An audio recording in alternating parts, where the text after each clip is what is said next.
anymore until the Messiah would come, okay, whoever it might be. That's the way it is. Does that happen with people in great properties? Of course. Nelson just bought a house. I mean, 1 acre, even greater than this. Not the house, but the property. It's like 3 more houses that could fit there. I mean, you want to move.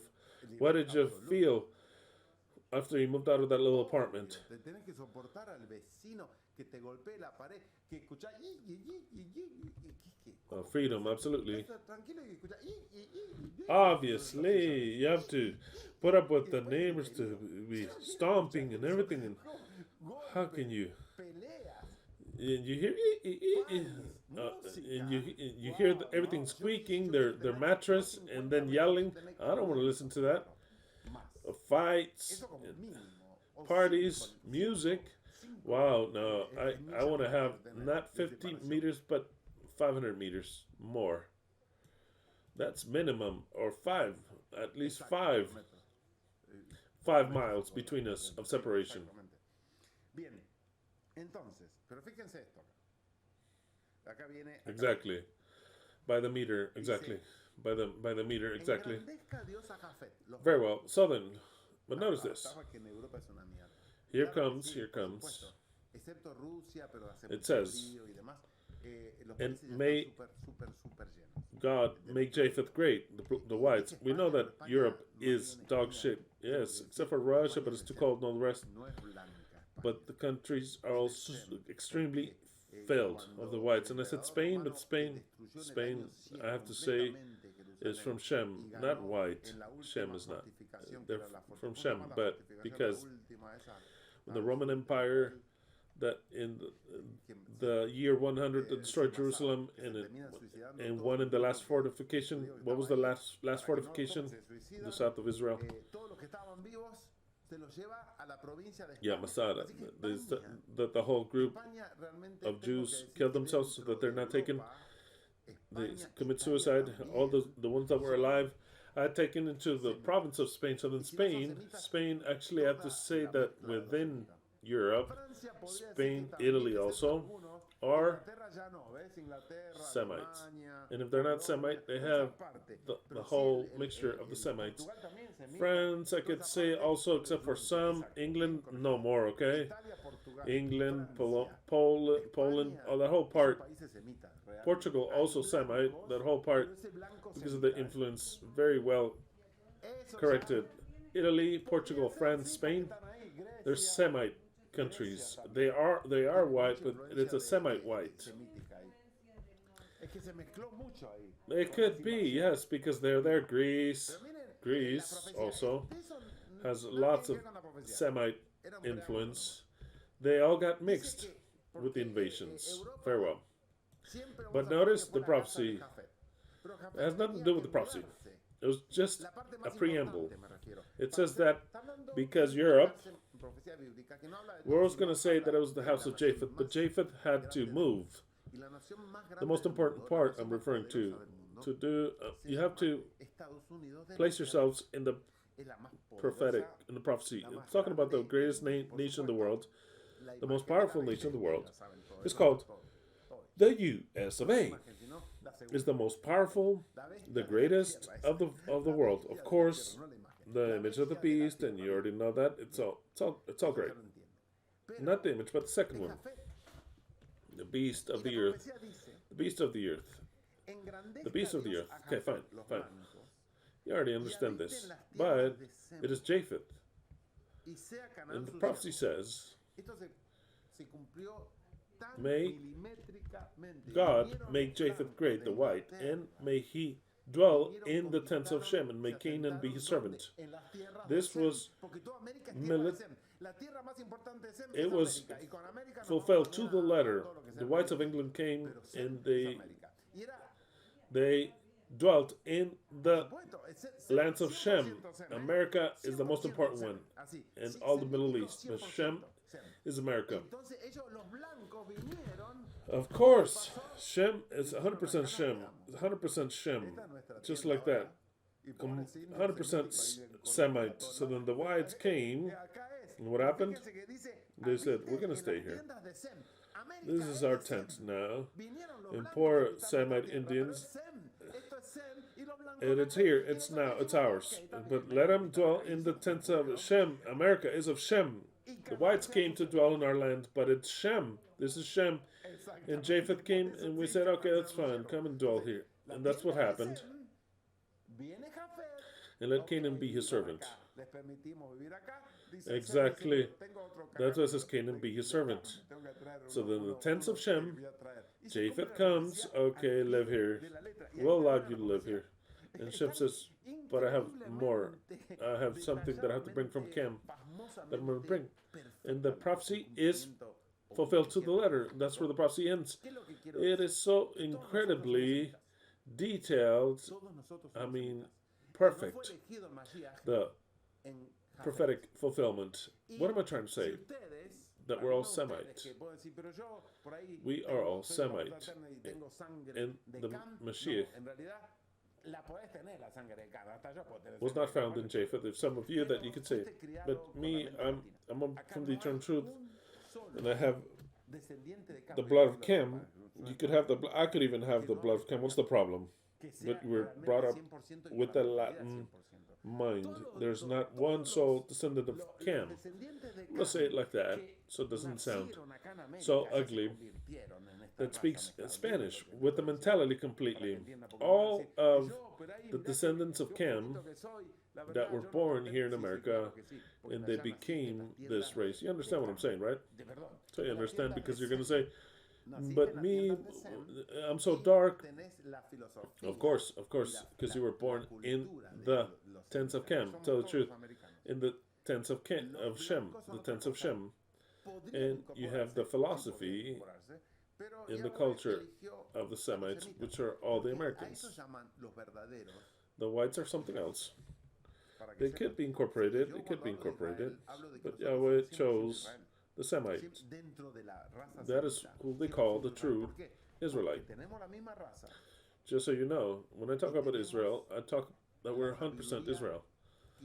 Within the Semite race. Why? Because we have the same race.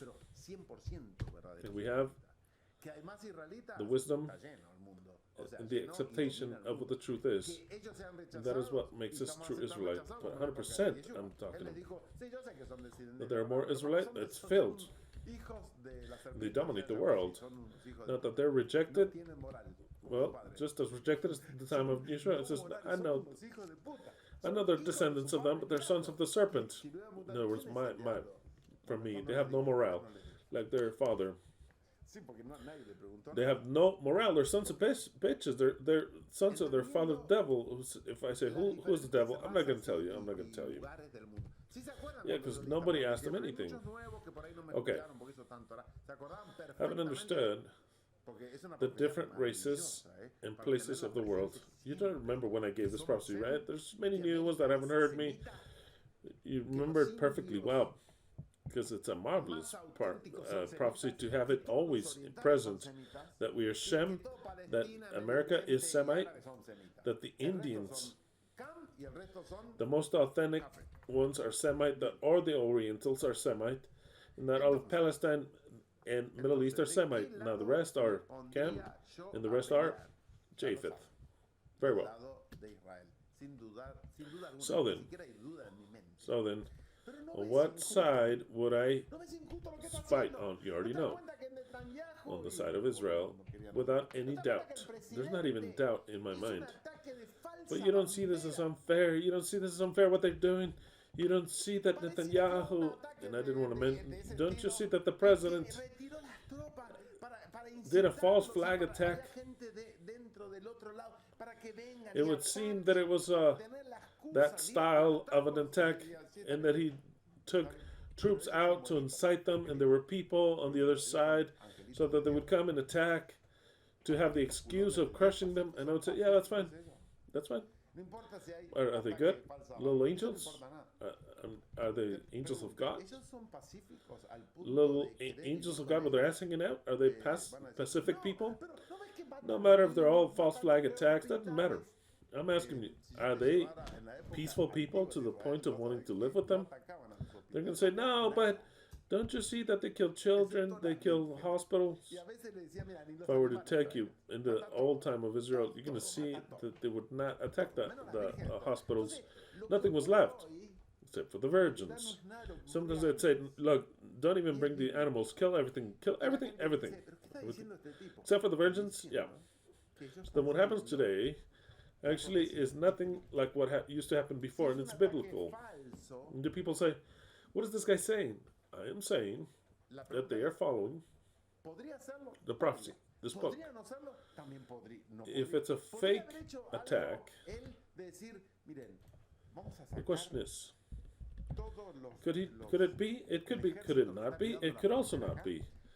Could he have done something of saying, look, let's go ahead and take out the whole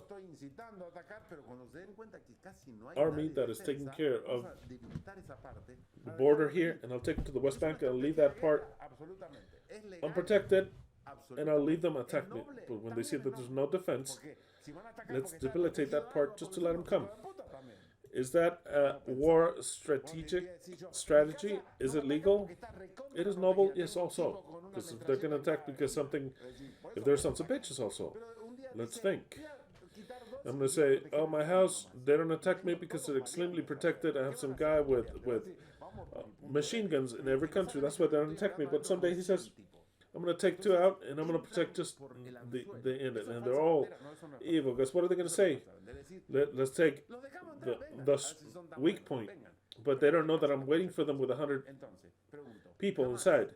Was that false flag? No, it's not false flag. It's not false flag. We let them enter. Yeah, come see if you're so good. Come. But attain yourselves to the consequences. Hamas, what does it mean? It's violence. What did they have in their mind? That they stole their land, that the land was theirs, that unfairly they were kicked, and they formed a state that was never existed, and that there are many deaths. That is true. Of both sides, that there's abuse on the side of Israel, a whole bunch. I'm not defending Israel. I'm saying on what side I am. That there are abuse, a whole quantity. But don't believe under any effect that there's no abuse on the other side. On the other side, I know perfectly well their way of thinking and their religion. I know what they have inside. I know that if you were to give them the ideal situation, what they will do. Since they are little, what they're going to do, they're all the same. The way of thinking, because they have such hate that since they were little, they teach them to look, we are like this, we keep and we worship Allah, we are the chosen people, sons of Abraham. Those sons of bitches stole the land, they worship something else, they say that we are animals, and they killed us, so many family members. How do you think that little tiny baby is going to be like? Once he has old enough, he can cast a stone. When they say, "Oh, that he's killing the children," what did the children do? No, they were throwing stones, and when they grow a little more, they don't throw stones, but missiles, because they're going to do everything they can, because biblically it says so. Biblically, it is written, and it's in the text of the invitation, who they are. It couldn't be any more clear. Are they poor, innocent people? Don't have the fucking idea that they are. They're not. Absolutely, they're not. I'll give you an example. For example, you shall know them by their fruits. I'm going to make all the Salvadorians jump. At least some. Not those of the eternal truth. Absolutely, they understand the message. For example, if Bukele is his name, right? Bukele comes. And he grabs all these sons of bitches from the Mara and all the dog shit that they were submitted by that country. What an innocent people. Poor people, good people. I'll leave it up. And they go and and I'm going to put them all in jail. All that have tattoos and their gangs, I'll put them in jail. Of course, the guy maybe wanted to kill him. But if he was going to do that, the whole entire world would come upon him. Because that was fair, what I'm saying. The problem would be done, but they're innocent, there's always innocent. It always happens. What he wants to do, I'm innocent. You know how many grabbed, how many innocent died because of these sons of bitches? Now, many family members, they all had a son like this. And they all say, oh, the government killed us, took us out, and it wasn't so much. Look, The problem of El Salvador is simple. I'll tell you. No solamente esos pandilleros, The como fruit también Guatemala, of these people igualito Guatemala. Esos is the pandilleros fruit of the son bad tree fruto of de the sus society. padres. ¿Quiénes son los Not hijos de just puta? those, Sus padres, sus abuelos. like Guatemala, also the same thing as Guatemala. Cultura de mierda. Those Y criaron gang members are a fruit of their parents. Who are these sons of bitches? Their parents, con una mentalidad grandparents. errónea. They're all a dog shit culture that brought up with such a form En algún momento son that's frutos. absolutely Y lo que wrong, vemos en esa with sociedad such a son wrong frutos. mentality. Pero el When they fruto, get por offended, más they que don't lo speak, they're cortes, el vengeful. árbol What's es going to come humano. out? Yahweh te dice, At some "Por point in sus time, they're frutos fruits. los And what conoceréis". we'd see in that Entonces, la society sociedad are fruits. salvadoreña, la sociedad- But the la sociedad fruit, even if you guatemalteca cut es la it, mierda. the tree Absoluta. is the evil. Ellos When tienen Yahweh esa says, maldad. by their Ellos fruits son la you ganga. shall know them. Ellos So son then the los que- society of the son los Salvadorians, malvados dentro. Ellos the no lo Guatemalan practicaron, society is sus dog padres. shit. Pero Absolutely. ¿por qué se creen que se They have formaron that esos wickedness. niños They are the que son gang. así? ¿Por They qué are the ones absorbieron ese that are veneno wicked que tienen sus inside. padres, They sus didn't abuelos, practice it, maybe, su in their mierda, parents. violadores, But why do you think they were asesinos, formed, de those todo. children that are that Entonces, way? ellos dijeron, "Vamos, Because they veamos, absorb nosotros that sentimos poison eso, that esos son los parents frutos". have, their El grandparents, árbol.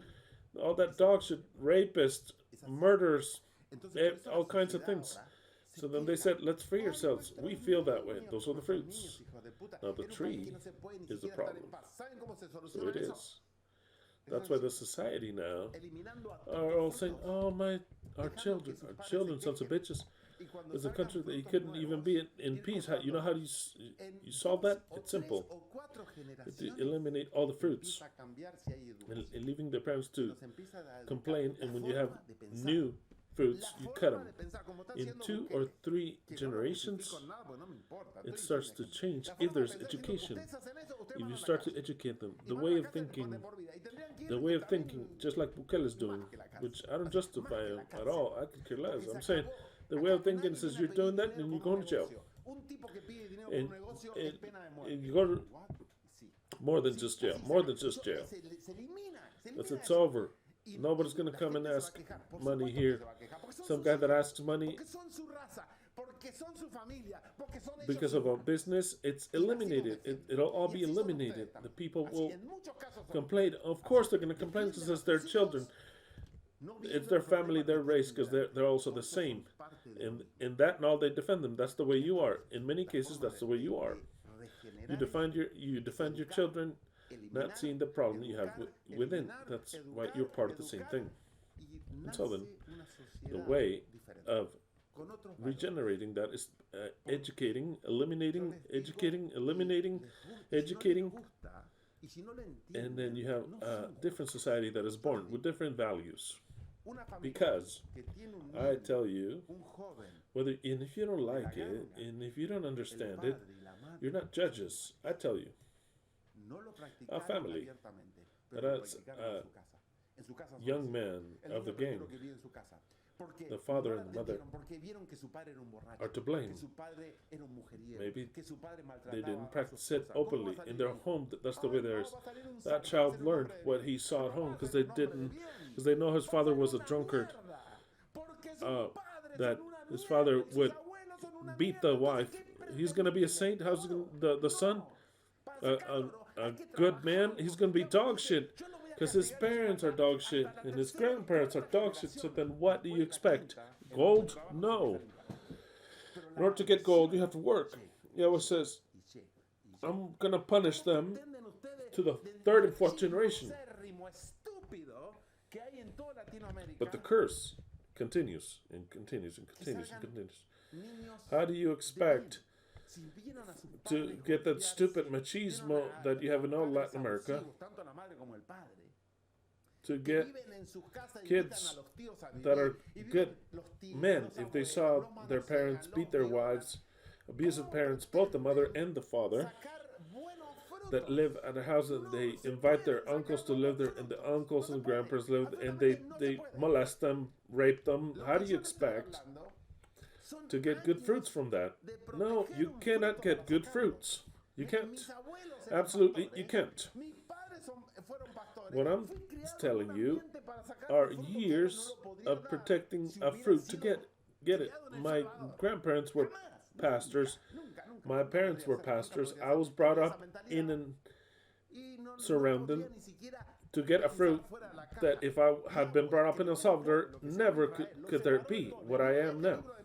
To have that, I'd have that same mentality, and I could not even think outside of the box. Yahweh created a people called Israel, separated from everything, and gave them this dog shit book. But either way, it says you're going to be different. Man, in 6,000 years, I'm going to get something special. But I don't have that.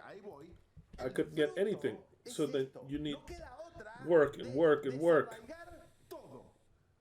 That's why this world has no solution. So then Palestine, that I'm getting that, the fruit is this. There's nothing other than to unroot everything. If I were the president of Israel, no one is left living there.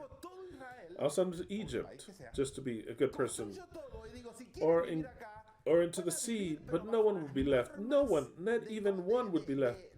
I'll make all of Israel, or whatever country, I'll build everything and say, if you want to live here, you're going to live, but under the norms of the way we live. I'm not going to have some guy, if it's a false flag, that doesn't matter. When you have guys that terrorize you, if I had next to me people that are bad, are evil, they attack me, and they throw stones at me and rocks at my cars, and they're always yelling at me and saying things. Say, I'm going to take certain measures. Either I fuck off and leave, or I conquer the place. It's as simple as that. Or I conquer the place. So then, do you think it's evil that Israel conquers Palestine? No, I find it excellent. Excellent. Netanyahu gets 100%. The other ones get a 0. All of you fuck off from this earth. Wow. But I didn't expect to. I kept it. Didn't say Israel was Babylon. Yes, of course. But speaking with the rules of this world, you cannot deal with these sons of bitches. You can't. People that are always attacking you on a personal basis. Just, no, but they're the ones. I understand it. I understand it all. That there's mutual bad blood and bad justice, that they took their rights. I understand it. So then fuck off. It's like if the American Indians all of a sudden come and say, you killed our chief of...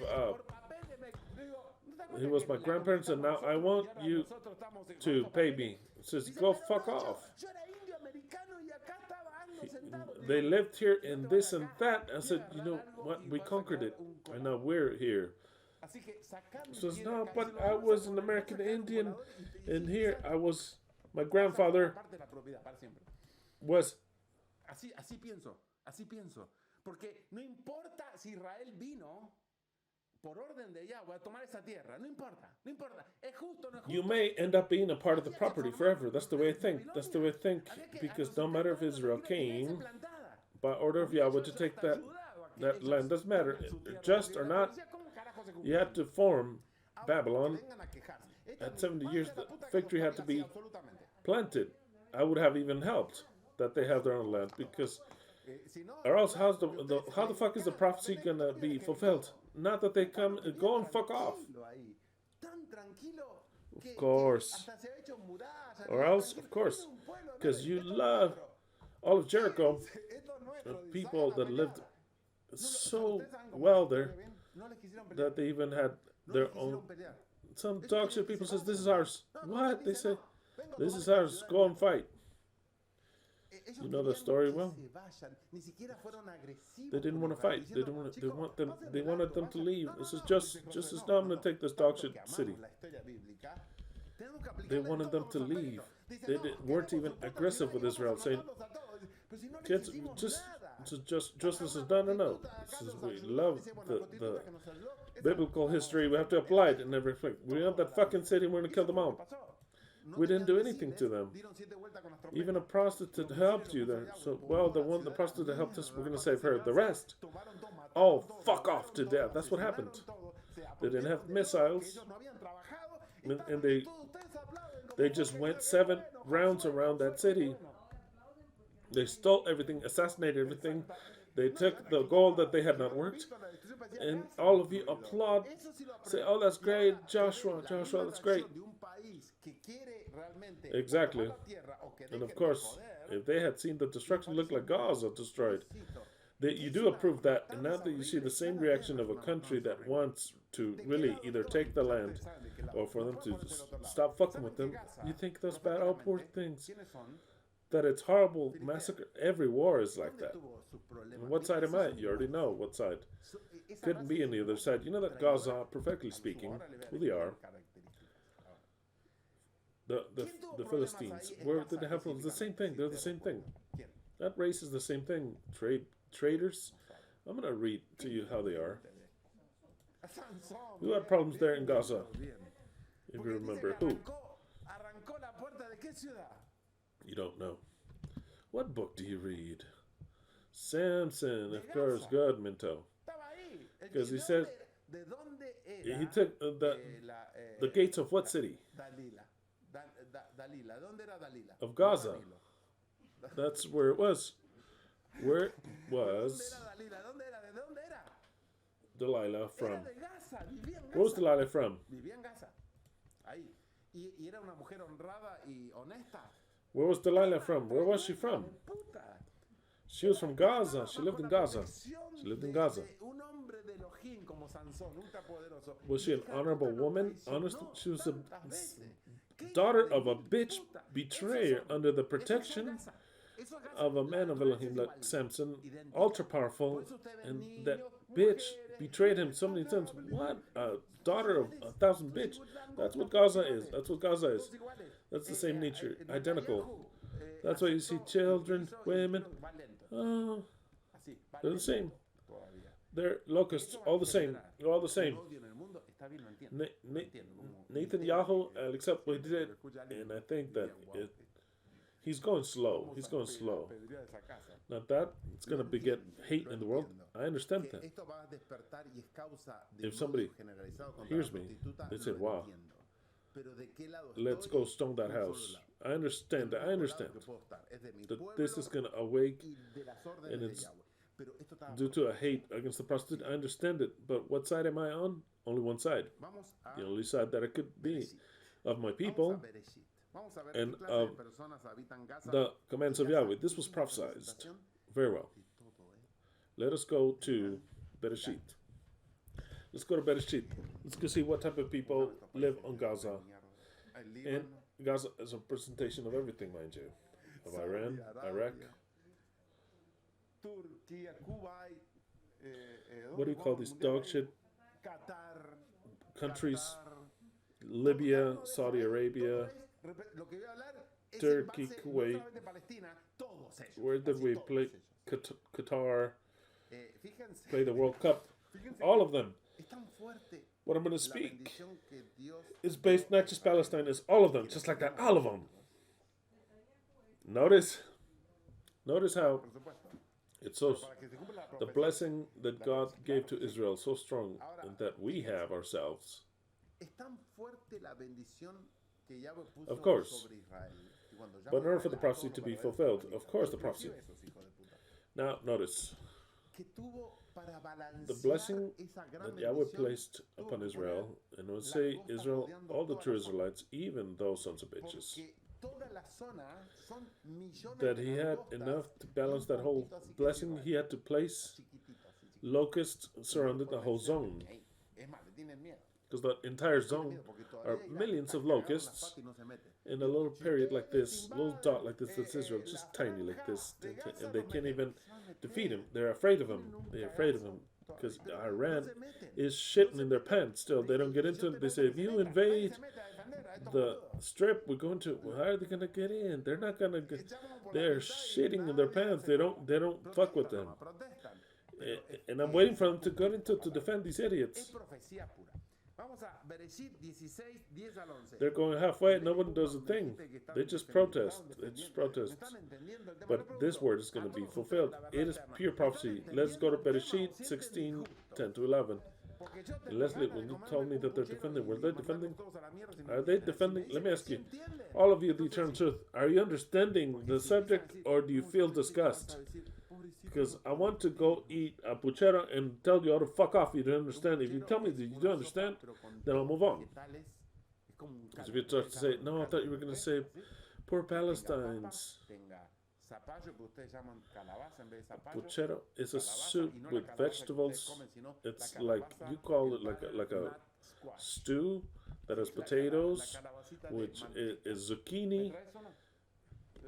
And not the zucchini that you eat, but the zucchini, the butternut squash. Can you bring one for me? I'm going to show you because they don't understand. The best one, osobuco, it could be. We used osobuco. How did I say? They call it chamorro. Well, this is what it is. This is what it is. If someday you buy, if you used the pumpkins, like the Halloweens, they're fine. But this is the queen of them all. The queen of all the types of squash that there are. Because it has more flavor. It is more a better consistency. So stop buying the one that you used to buy and start to buy this one. This one. That butternut squash or the zucchini. It's the best. Absolutely the best. I'll teach you. Oh no, they generally you used to not even eat this. To tell the truth, says to see, and I didn't know what it was.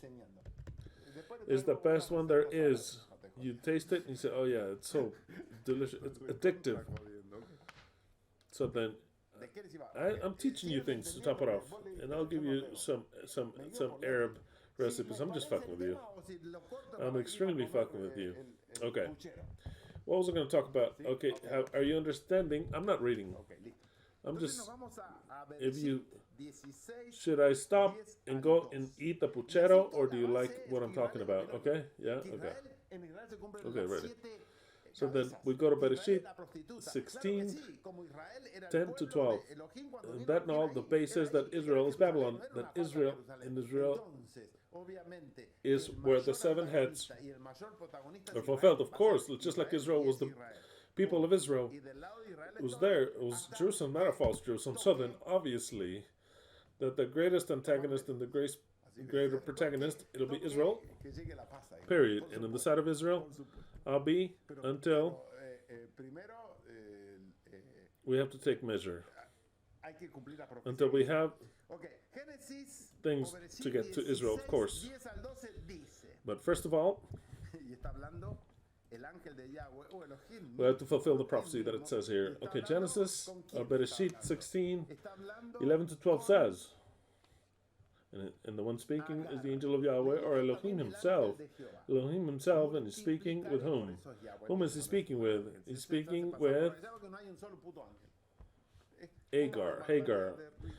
And also, the angel of Jehovah said, I shall multiply. That's what Yahweh himself. It's not an angel. I know that there's not one so fucking angel. How would I laugh? I laugh. It was just, I never had not one angel as well. All me, no angel, nothing. I didn't want any help. The only help are you. It's me alone. 6,000 years you took so long. Well, I had to have a product because you're so hard-headed. I had to make you like this, the Messiah. And what about the angels? There's no angels. It's all of you. You're the only creation there is. Nowhere in all the fucking creation of Genesis 1 is there an angel that appears. They created the heavens, the earth. He starts to create all things, and then men, where are the angels? When does he create the angels? We have to interpret that within the light he created the angels. Nowhere does it say that God has angels. Of course it says that he has angels. But those angels are what? I have an angel. 2, 3 angels with me here. And the 4th one. We all have angels. We all have angels. So then who are the angels? Very well. I'll let you thinking. If he has angels, No, there's no problem with me. But if he doesn't have para angels, I'm dedicar going to como laugh so ofrenda a los much. cristianos. As I Y suspected, dijo not también el one. ángel de Yahweh, Yahweh mismo, Okay, moving multiplicaré on. tanto tu descendencia, Agar. That's just to leave Acá the Christians no with es their una mouth open. maldición ni nada. And Es the angel of Yahweh, which is refrendar Yahweh a la himself, bestia. said Cuando yo unto les her, dije que están todas las Behold, langostas millones, con Israel así, eso es balance. the descendants shall be numbered. Balance. ¿Por qué? Porque Israel es muy poderoso. It is to Porque le dio just la Torah. to Es muy stop the poderoso. beast. When I'm ¿Saben saying quién that es? all the locusts Los otros. are around Los otros Israel son like that, cualquier it's balance. Entonces se Because necesita Israel's way too todo powerful. estar así Because para given the balancear Torah, como they're un very poquito powerful. así. Esa es la They know who they realidad de are. lo que The estoy others, diciendo. no. Y eso nos The incluye. others are just anything. ¿Por qué están creadas So las then you need langostas? Para que everything to be este this que way tiene to tanto balance poder against se a little llama bit like Israel. this. No That is the nos reality of what I'm incluye. saying. And that includes Por us. eso Yahweh That are the locusts, puso un therefore, parate. so that this one that has a lot of power, that is Para Israel, que no se le suba for them to not take los over the humos a la entire cabeza, world. porque ya tomó With el that, mundo a través de Yahweh todas las cosas que ya sabemos. put them a stop Pero no to here el control entirely, absoluto. so that Que si no tuviera esa they don't go up onto their head, because he only took over the world adversarios, no, ¿cómo se llama? against Si no all the tuviera things that we ese- already know, but not entire la control. ¿cómo se llama la cosa? And if he Controlada didn't la- have that adversary, la oposición. if he didn't have Si no that, tuviera esa oposición, si no tuviera esa oposición, what is the counter? entonces sí, ¿quién los para? Nadie los para. You Seríamos never todos helped los me que at a sus all. ojos serían That esclavos de ellos. opposition. Esclavos absolutos. If we didn't have that opposition, then who's going to stop them? Nobody's going to stop them. We would all be what would be their slaves, absolute slaves, more than what we already are. So then, Multiplicaré tanto tu descendencia que no podrás controlled ser opposition, but contada a by causa de la controlled by Yahweh. Okay, What? says I will, Además, le dijo el Haggai, ángel de Yahweh, "He aquí que I has shall concebido multiply y darás a thy luz seed un hijo y llamarás su exceedingly, nombre that it shall not be numbered Ismael, for multitude. porque Jehová What? ha oído tu And to top it aflicción, off, the angel of Yahweh told y her, él será hombre Behold, fiel. thou art with Él será child, hombre and shalt qué? bear a son, and shall call his name Él Ishmael, será hombre fiero. because Bueno, no dice Yahweh eso. hath heard thy Se lo inventó affliction, la reina, vale. and he will be a No wild dice para man. nada eso. A Si what? dijera eso, bueno, uno diría, dice hombre fiero. He'll be a No dice wild hombre man. fiero. The Bible ¿Saben qué doesn't. dice ahí? The King James says Será that. un asno salvaje. It doesn't say that. Eso es lo que dice If it said that, literalmente, not have said absolutamente. anything. Ahora le leo otras versiones. It doesn't say wild to- man. todas las demás. Pero, You know what it says there? claro, es tan denigrante He'll be a que a los árabes les digan wild asno ass. salvaje, That is que what el literally tema- says. no, los Literally. católicos, porque I'll read other no, versions dos and all the católicos, rest. dos católicos, But clearly, equivale a dos sacerdotes católicos it is jesuitas. so No le podemos poner así. to be called Alguien- a wild ass for the Arabs. They said, no, the Catholics, because they're all Catholics. All Mejor no, dice, ¿qué le ponemos? Jesuit Ponele priests that un- translated the Bible said, we can't say that. un nombre No, fiel. it's kind of cringy. He says, Okay. how is he going to call the Arabs jackasses? No, let's not do Su that. mano What are we será saying? contra todo. O sea, Put, él pelea contra todo. put, Pregunto, los árabes. put a wild man out there. Put a wild man. Pero pelean contra Okay. todo, entre ellos mismos. And he should be a wild man. Son hombres no de paz. And his hand shall be Son against hombres de anything. violencia Period. He knows. He knows it against all. Fight against amongst themselves. Implantar en las noticias, en las películas. Men not of peace. Bueno, que el Islam es una Violence. religión de paz. When you hear Hijos de puta. Dice, nosotros vamos a las mezquitas porque they want to queremos paz. put it Mentira, in the mentira, hijos de puta. movies El Islam that they're es good terror. people, El Islam es Islam is a violencia. religion of peace. That's a lie. What sons of El Islam bitches? que no la practiquen We a go to fondo the es otra mosque cosa. Pero because el we want Islam peace. That's a lie. That's a lie, you son of a bitch. Islam is terror. no tiene Islam is absolutamente violence. nada. Period. El Islam es Islam, una now that they religión don't que yo no practice it to quiero the ver fullest, cerca that's something jamás. else. Now, the Islam, Si tengo en mi país it doesn't un have grupo de anything hijos de about puta peace. que It doesn't vienen have a la- anything to a do las with 4 peace. veces por día y Islam se does. arrodillan en Islam las calles, is a religion pero that si I es don't para want to see close to me levantarlo con un ever. tractor y If I llevarlo have y in my tirarlos country a en casa. group of sons of bitches Yo sé- that en come New York 4 están times a en las day and they calles. kneel Yo diría al alcalde de in New the York, houses, si ustedes but that's se enough arrodillan to en las calles, pick them up with a tractor and a la hora throw que them se all in les cantan Gaza. las pelotas porque tienen que adorar In New arrodillados, York, they stop yo les the prometo un viaje streets. gratis. I would say in New York, Bien guys, paracaídas if you en kneel Gaza. on the Así se streets soluciona rapidito eso, at the rapidito. time that you want to because you have to worship, I'm going to promise you a free ticket into Gaza. It'll be solved just like that, quickly. Like all these sons of bitches, these Colombians and Brazilians. I now switched. I, now it's against the Colombians and Brazilians, generally. What sons of bitches? Fake. Completely fake. Soccer players. They go into the field. They go to Borja, the Colombian from River, and all the rest. They go and enter and they kneel. They raise their hands and they go like this. The fuck are they praying to? That they're gonna win? Maybe they ask, why do you pray? You're gonna win? You wanna win? No. I just pray. But the best answer. I pray so that God can take care of me and for me not to get injured. Okay, you son of a bitch. You and the bitch that bore you and all the rest, all chickens and Colombians, all the Brazilians, all of them. Pray at home. Where? In your fucking house. Why? Because Jesus, your God, is Jesus your God? Yes, we're Christians. Okay, your God, Jesus said to not pray in public. What part didn't you understand of that, you son of a bitch? Colombian and Brazilian son of a bitch. What part did you not understand that it says that the prayer in public is done by the Pharisees? That is no good whatsoever because that's in the same places where they get their reward. What did your God, Jesus said, and the bitch that for you, what she said, tell me. I would grab all these sons of bitches. Never kneel there because it's disgusting. Every Brazilian and Colombian and Argentinian that they start to copy them, these sons of bitches that kneel in public and they raise their hands in a sports event.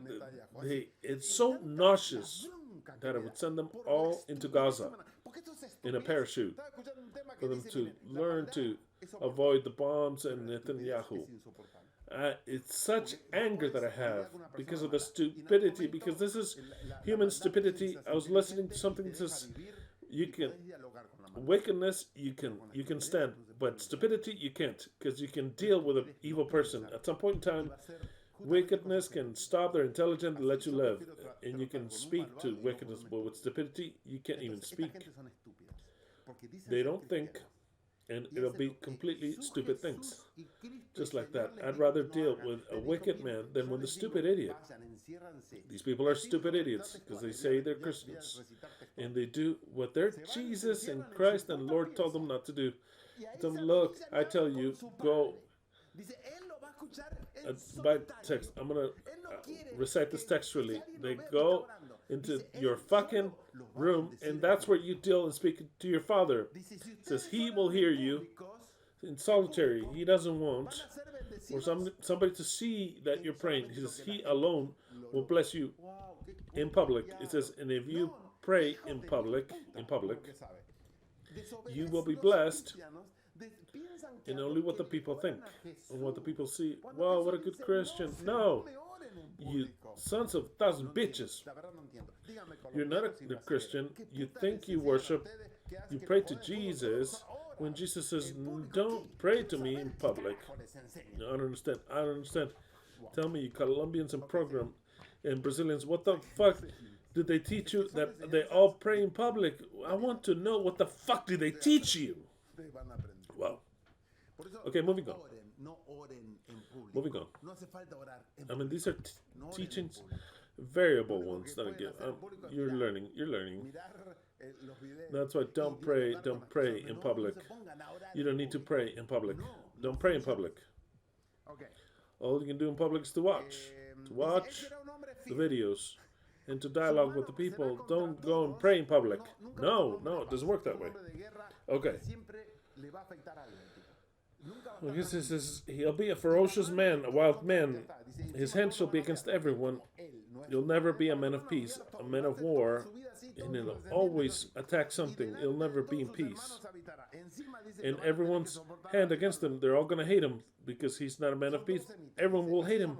His whole life will be like this, all his descendants. And before all his brethren, he shall dwell. And they're going to have him next to him all the whole time. They're all Semite. That's how the Arabs are. Men not of peace, sons of bitches. They all hate him. and they hate everyone. His hand is against everyone and everyone against him. And they're going to have to put up with them because he's going to live next to them. Always surrounded, always. Okay. What does it mean that he'll be a wild man? Literally, it says he shall be a wild ass man. Because this is the word man, Adam. Not just, he'll be a wild ass man. You know how there's a wolf man? Well, this is wild ass man. When you see an Arab, he is an ass. Okay, the Bible says so, not I. He's a wild ass man. Every Arab in the Bible is a wild ass. I'm not saying it, the Bible says it. They hide it. Genesis 16:12 in the textual Bible. Let's go to the textual Bible. In another version, it says, and he shall be a man like a wild ass. By mercy, they said like. It doesn't say like. He shall be an ass man. One thing is to be like, but another one is. If I say Spider-Man, is he like a spider or a Spider-Man? He's a Spider-Man. If I say he's a Wolverine, is he like a wolf? If the Bible says that he is a wild ass man, he's a wild ass man. I'm not saying it. The Bible says it. And he's saying it even before they are born, these sons of bitches. Before they're born, he says, don't you worry, Hagar, don't you worry. What you have in your womb is not a common man. No? It's not a common man. It's not a common man. To top it off, it's a mixed race because she was from Cam. She was Kuzite. So they're considered to be Semite either way. It's very blessed and seriously, yes, it's a wild ass man. Everyone will hate him, and he's gonna hate everyone, and I'll make millions of jackass men. Oh, she was so happy. And he shall be a wild ass man. His hand will be against every man, and every man's hand against him, and he shall dwell in the presence of all his brethren. That is fulfilled up until to the letter, up until today.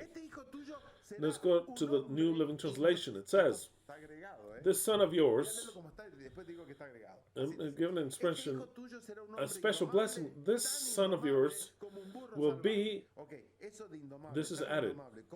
I'll read it the way it is, and then I'll show you.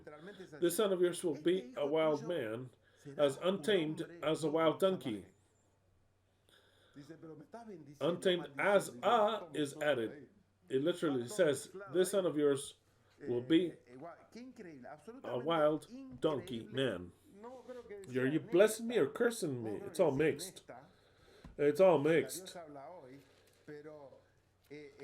Incredible. Absolutely incredible. I don't remember what it said in this one. In the DHH. But that is, remember when I always told you, wild donkey. You know what I'm referring to. Donkey man. Some people are going to be very offended today. Let's go to Bereshit 16. Bereshit 16:12 reads as follows.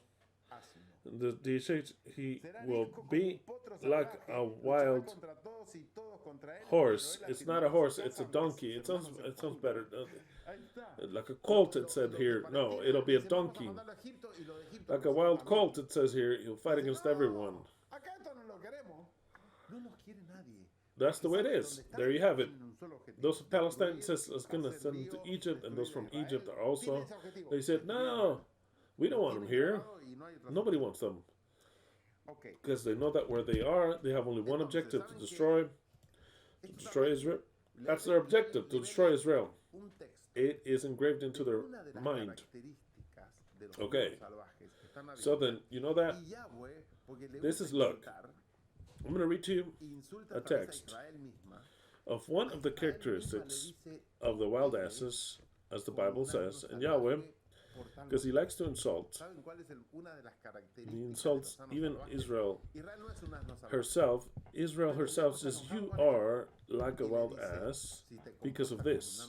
You know what is one of the characteristics of the wild asses? Israel is not a wild ass. But Yahweh was mad at her, and he says, if you act like a wild ass, because you do this, you know one of the characteristics that is so common of these wild ass people. The donkey man. You know, donkey man, either way. You know what is the characteristics that you know is how they cannot stop their sexual desire. They rape even their children. And then the girls, and then to have wives all over the place, to fill them with children, and to make a huge people. They cannot stop their sexual desires. Different to other people that, you know, at least they're not so wild like they are. Well, Yahweh says that one of the characteristics is this. Let's go to Jeremiah 2:24. Jeremiah 2:24 talking about Israel, but compares them with a wild ass because of this. Jeremiah 2:24, the New Living Translation says, "You are like a wild donkey." Here, same race, wild donkey, sniffing the wind at mating time. So that when they're in heat, who can restrain her lust? They're the same. They have no restraint. If they have to rape, they rape. No one can restrain them. That's the way they are. But that translates to many things. That's why they are terrorists. Because in their heat, they can even kill and then die themselves.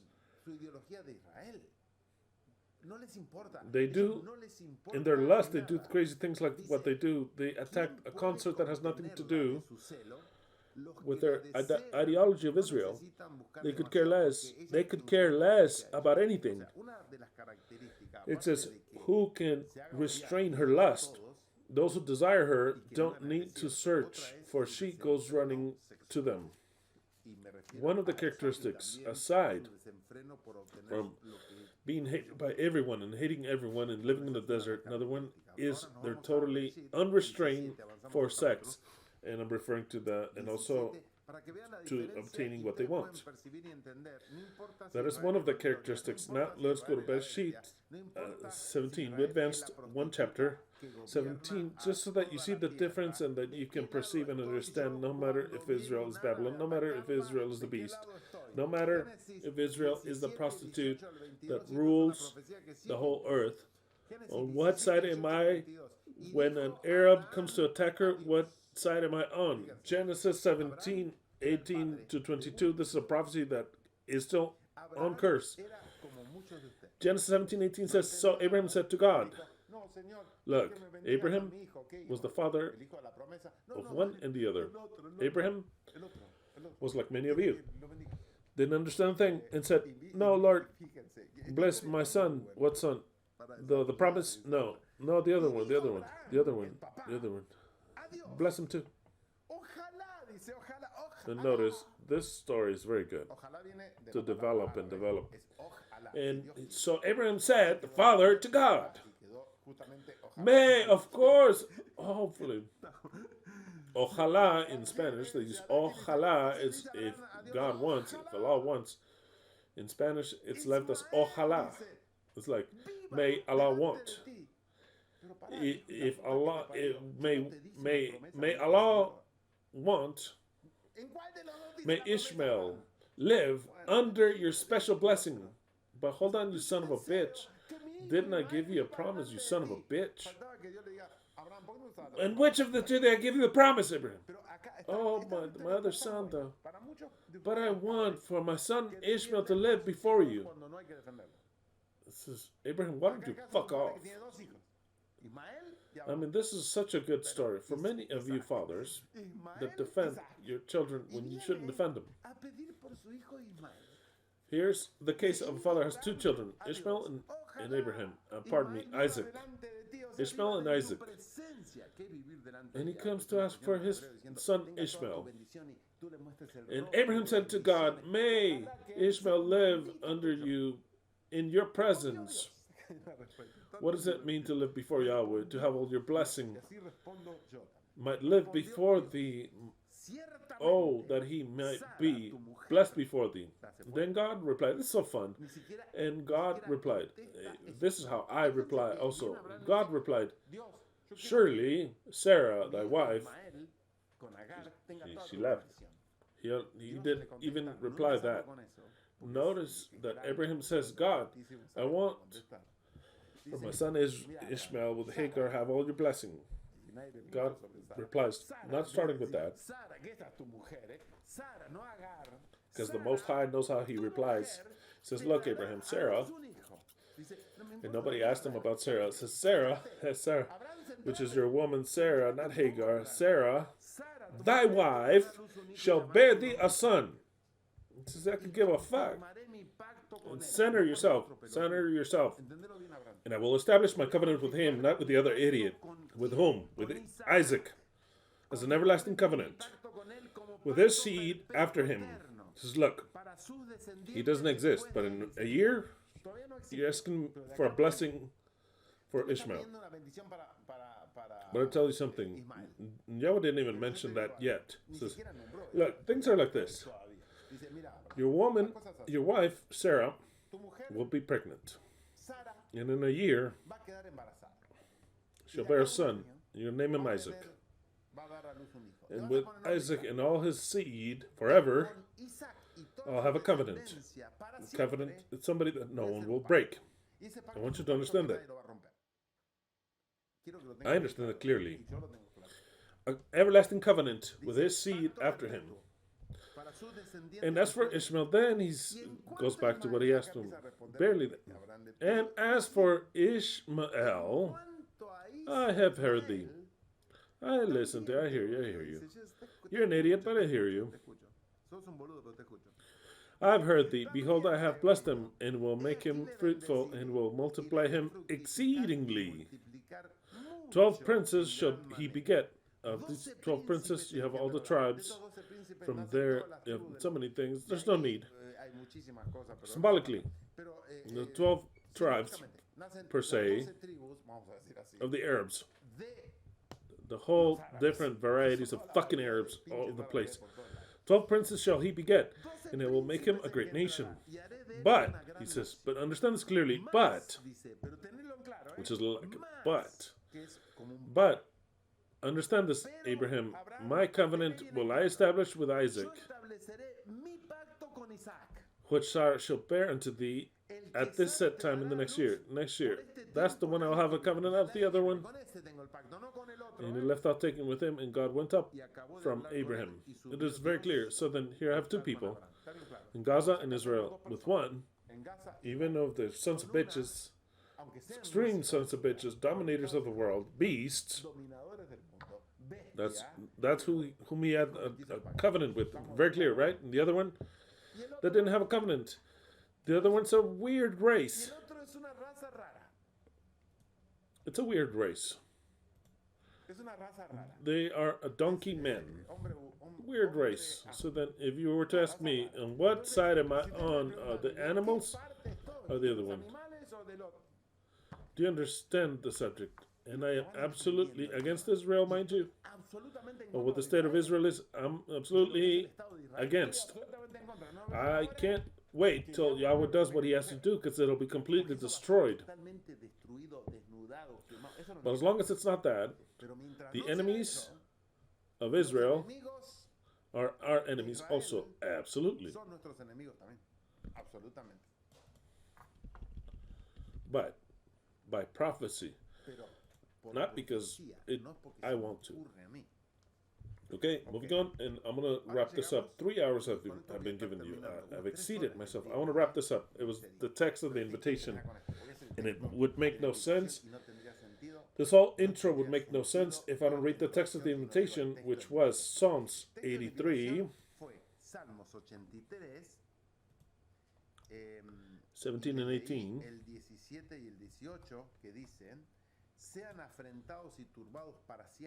Let them be confounded and troubled forever. It's talking about whom? About the donkey men. That's what it's talking about. I'll read the whole chapter to you. And it mentions them with name and last name. So then the prayer of Israel says, these are the donkey men, specifically the donkey men. Let them be confounded and troubled forever. Let them be put to shame and perish, no matter if it's children or old men, doesn't matter. That may they know that thy name is Yahweh, the Most High over all the earth. And today we'll read Psalm 83. And I want you to read it at home later and meditate upon it and learn it and understand every one of my words. And to watch this video again, to comment the video. Careful how you comment. Careful how you comment. There are comments that are out of place. I'm going to delete them because you compromise me. Be intelligent in how you comment. If our defenses from the donkey men, I'll eliminate them. Go and defend them over there. In your channel, at least. Psalms 83. O God, keep not thou silence. Hold not thy peace, O Elohim, nor be still. That is what we also ask always. Why so much silence from God? Why are you so still? For lo, thy enemies make a tumult. Biblically, Israel has enemies, and the enemies of Israel are precisely the donkey men. And they that hate thee have lifted up the head. They have taken crafty counsel against thy people. This is a prophecy in course. In course, you'll understand it. And against thy people, they have consulted against thy people and consulted against thy hidden ones. They have said, come, and let us cut them off from being a nation, that the name of Israel be no more in remembrance. Did you know that every Arab says that, believe it or not? Starting with Iran, the whole time they get together and said we have to erase Israel from the map. The only one that says that of Israel are the donkey men. All the donkey men, and the ones that are silent in their gatherings and in their mind, they think the same thing. How I would love to erase Israel, the name of Israel, from the map. This is so impressive. I'll read it again. It says, they have said, they have come together, they have said, against thy people they have consulted together with one consent. They are against your hidden ones. They have said, come and let us cut them off from being a nation, that the name of Israel may be no more in remembrance. For they consulted together with one consent. Look, they are an Ekhad. That is, I'm waiting for it to happen. There's still, the sons of bitches are doubting. They're all together, but they have not become one. Once they become one, they're going to all attack at once. It says, for they consulted together with one consent, they are confederate against thee. And here he names them. If you don't like this, you won't understand. The tabernacles of Edom. Who are Edom? They're the brother of Jacob, Esau, who also became one of them and lived with them, and he became a donkey man also. And the Ishmaelites, of whom? The Ishmaelites. Who are the Ishmaelites? The donkey man directly. A donkey man and their seed are never a new race that I'm creating. The donkey men, all against them, and they against them. They all hate them, but they'll be in front of you forever, always there. No one can stand them, and they're also rapists and all kinds of things. Sexual deviates. The Edom and the Ishmaelites are the ones that said, let Israel be erased. Moab and the Hagarites. Gibal and Ammon and Amalek. And pay attention here. The Philistines. Who? The Philistines. Who are the Philistines? Those that occupy Gaza. Those are the Philistines. That's where the Philistines are. The Philistines have united. Is this being fulfilled? Of course, in the prophecy that we're going to study. from next Shabbat and on. There's no time. The Philistines. The Philistines, what did the Philistines say? Let us erase Israel. What side are we on? I could care less if there's hospitals destroyed, everything blew up. That's what the war is. It all blows up. It's too few. He should do it more. The Philistines. With the inhabitants of Tyre. Those are the next ones. Who are the inhabitants of Tyre? Libya. The Libya, it comes next. And Hezbollah is from there, and they're doing what they can. He hasn't dared yet. So that Tyre goes in, because they have to be destroyed also. It says the Philistines and the inhabitants of Tyre, and also the Assyrian. Who? Who's the Assyrian? Literal is Babylon. Who is it? Iran. It's Iran. So then, this prophecy that's so magnificent says, look, Iran, which is the one that I just named entire, Libya, all the Philistines, the other ones, the Palestinians, there's Edomites, the Ishmaelites, all the donkey men got together from the 12 different princes. They all got together, the 12 donkeys, no, not the 12 donkey men of those tribes, and they said, let's destroy Israel once and for all. So then, when you read this and you understand what's happening now, even if you understand clearly who Israel is in prophecy, on what side are you on? There are two positions right now, or of Israel, the beast, or of the donkey men. That is the position very clearly biblically. But look at what it says. The Philistines and the inhabitants of Tyre, also Assyrian, have joined with them. They have holpen the children of Lot. The children of Lot. Do unto them as unto the Midianites, of course.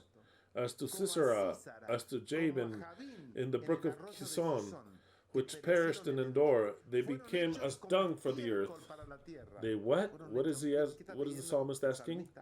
That they be made dung for the earth. If you think that my words are a little... Exactly. If you think my words are violent, I mean, don't even worry about what the Bible says. It says all these that I just named, may they be as dung for the earth. Make their nobles like Oreb and like Zeb. Yeah, all their princes are Zeba and Zalmunna. All their princes. I don't know who they are. I don't even know who the fuck they are, but apparently they're not. I mean, just do to them like them. Who said, let us take to ourselves the houses of God? That is what they say. That is what they say. This is my land. No, fuck off. It's Israel, period. It's Israel. And I need it to be Israel. I need for Israel to be there, I said. Yes, of course, or else how is the prophecy going to be fulfilled? We need the generation of the fig tree. And the fig tree gives fruit, and well, they'll be cut off. But we need the fig tree there. It's a clock. Of course we need it there. But what do they say, these donkey men? It says, they have said, the donkey men have said, let us take to ourselves the houses of God. Oh my God, make them like a wheel, as the stubble before the wind, as fire burneth a wood, and as the flame setteth the mountains on fire. Persecute them with thy tempest, and make them afraid with thy storm. Fill their faces with shame, that they may seek thy name, O Yahweh. And here we get to the invitation. Let them be confounded. Who? They are. The Ishmaelites. The donkey men. Confounded and troubled forever. Yeah, let them be put to shame and perish, that men, they may know that thy name is Yahweh, thou alone, most high, over all the earth. So then, next Shabbat, we're going to continue to study Zephaniah. We just started to study, we have to study other things, and now I have to give this introduction, so that you understand clearly that Israel is becoming despicable from the whole world. Not in my eyes, but the whole world. They're despicable because they all have to hate her. the same thing. Of course, it's a divine prophecy of the Creator. They would do the same thing if we did that. We would be hated completely. If we say that we're the Mashiach, you know what hate we would get? Brutally. I don't worry about that. But yes, the entire world will hate them. But Israel has a mission. Prophetically, they have to be destroying Gaza. To destroy Gaza entirely. Look, as an advance. Zephaniah chapter 2. First of all, we'll study chapter 1. Zephaniah chapter 2 reads as follows.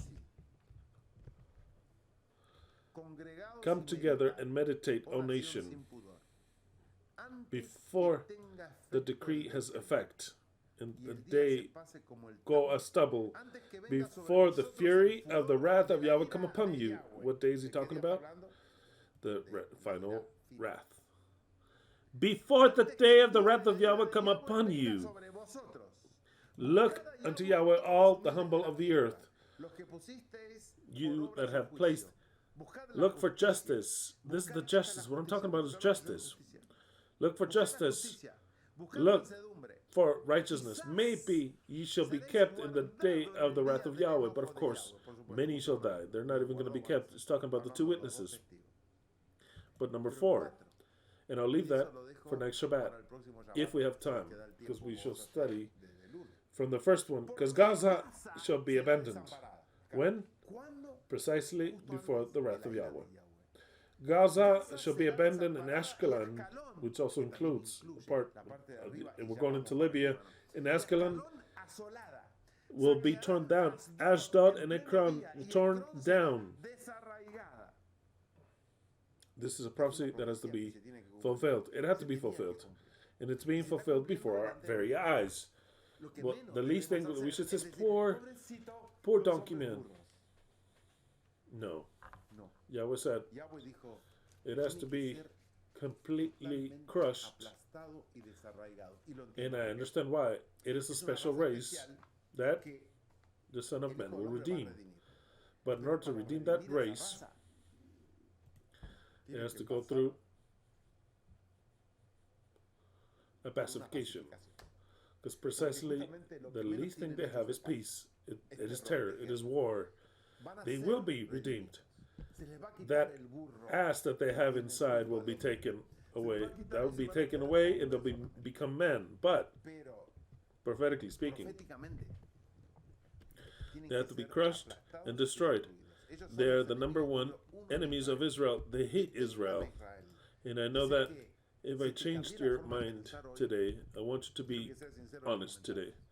To say, wow, I was on the side of Palestine. I was raising the flag of Fluminense, of Palestine, saying, stop these sons of bitches. I was becoming against the prophecy. I want you to be honest.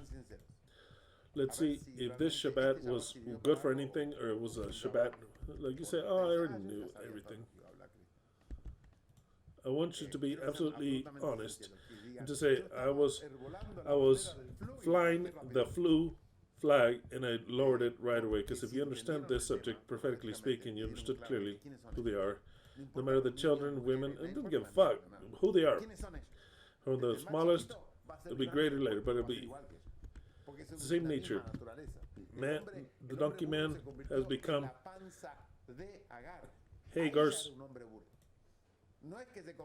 womb. It's like when they become no, in their nature, completely, of all these sons of bitches, of all them, absolutely, it is the nature of a donkey man against the nature of a man that Yahweh placed on earth. And he knew there would be protagonists, even being the beast, even being the prostitute. In fact, if they were not the chosen people, they could not be the prostitute. Why is he going to complain about somebody that's not his bride? Someone that says, this woman, it's a prostitute. Another prostitute, leave her there. No, this is the mother of the prostitute. Why the mother? Because if she was my bride, I chose her. Called her the mother of them all. But of that prostitute, there's a little piece that comes from that becomes the New World Order. In the New World Order, there's no more religions. no more religious, Muslim ones, Christian ones, stupid ones, and pagans. There's only one religion, the religion of the Messiah, the truth. It is the eternal truth that the people will not be obligated to accept it. They will love it. Well, it's also, you're not obligated to accept what I'm saying. If you're here, it's because you love this message, or else you will not be listening to me speak 3 hours without drinking water, without giving you rest, and saying things that make your head think. So then all of you, please tell me, today you changed my way of seeing the conflict of Israel and Gaza.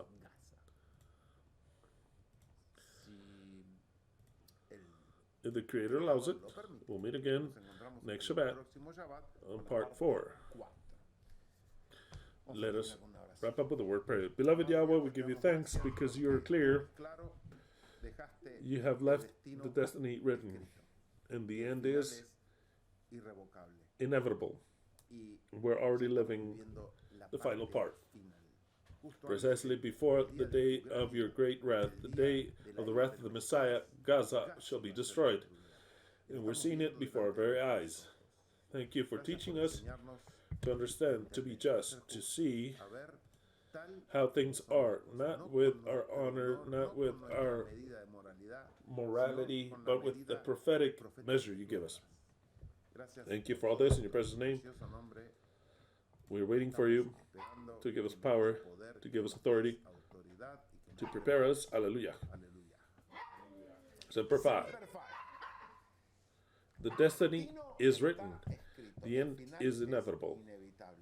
Let the laurels be eternal, that we knew how to achieve crowned with glory. Let us live. An applause for the Argentum bride of Yahweh.